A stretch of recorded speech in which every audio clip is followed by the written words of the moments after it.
Duşuna tavvalaydım keleye, ya salibin orun verme nalaya. Mirfelenin dile varsa ağlaya, bana bağlı kulluk etsek ikime. Mirfelenin dile varsa ağlaya, bana bağlı kulluk etsek ikime.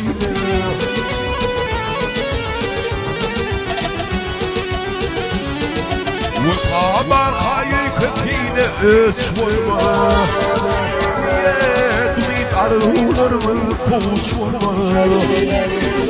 Ey bu dünyada bir yemze kıyışvurma, bir aşağı adına hak ikime. Ey bu dünyada bir yemze kıyışvurma, ey bu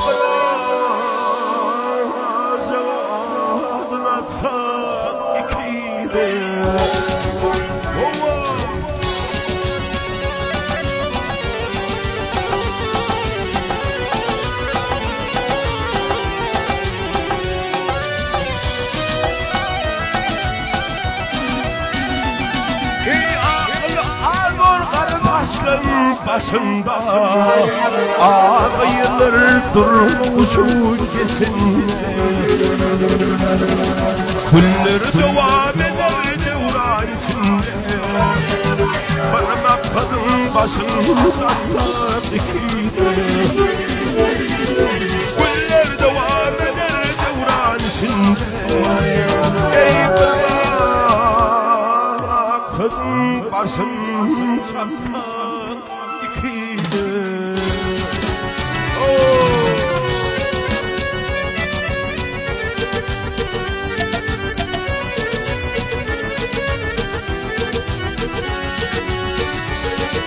ömrümüzün hoşalır aklıma, ahırlara kök yayladan yehlenir.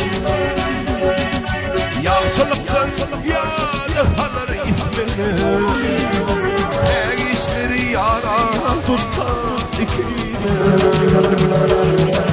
Halallık idinem kere hürmedim, şekatmadık devlet harda dinmedim. Ağan geldiği ahır kubunnedim, var evliya komşu yaksak ikime. Ağan geldiği ahır kıygunnedim, var evliya komşu yaksak ikime. İbrazı oduna hak ikime. Ey